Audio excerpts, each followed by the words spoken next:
Hello, in today's tutorial we'll be taking a look at the reports and logs available in Receta, all of which are designed to help you understand what is happening with your business and help your future planning needs. Let's get started.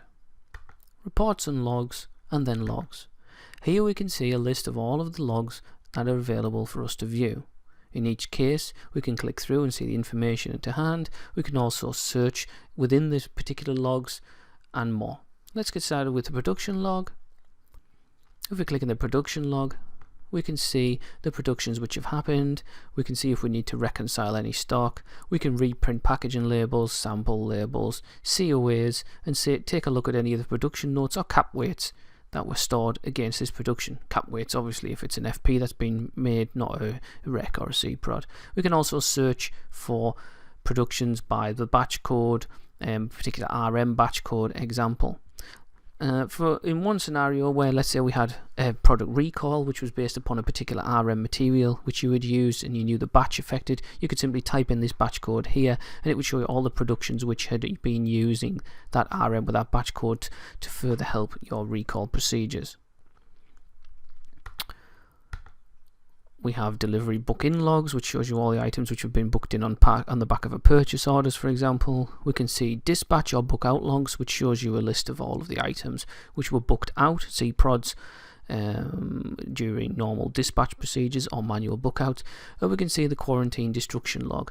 That is items which have been sent to quarantine, requested a destruction, and then processed.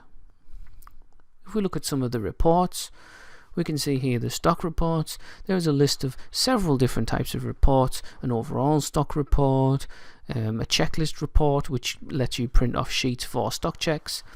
We can do sales order shortages report, which shows us all of the sales order lines which are currently awaiting FP ingredients or C-prod materials. We can also see an expiry report. At the minute we don't have any products awaiting expiry, but let's say we had something here. We could select to see any of the materials which we had in stock which had an expiry, which are either already expired or were due to expire shortly, and it would show us a list here of all the items that were in that list, and you could elect to get them retested or dispose of them, etc. Stock discrepancy report. If we have anything whereby the interior batches of stock items don't match the overall stock reports, you could find them in here. If we have any items which Receta thinks you may have two of this already, in the case of C-prods for example, they'll show them here. And if you've booked in any stock but you've yet to give it a location, those could be seen here, and then you could go ahead and find each one, give it an actual location and correct this.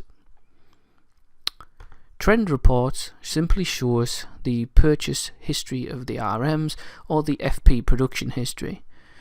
These are useful in so much as they give us an idea for future planning. At the minute obviously we haven't got anything to show, but these would appear in blocks here with a graph. This can be filtered by default, which would show the ones which have been used the most. You could also select specific ones from the list, or you could select from the popular list, which would be the ones that you had set RMs to be in that popular list using the production materials edit select as popular. In addition, under monetary reports we can see things such as the profit and loss report.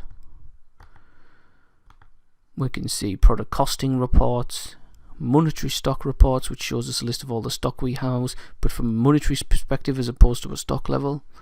We can see our spend by supplier. We can also see our customers' own spend with us. This completes the very brief log and report tutorial. I hope you've enjoyed it.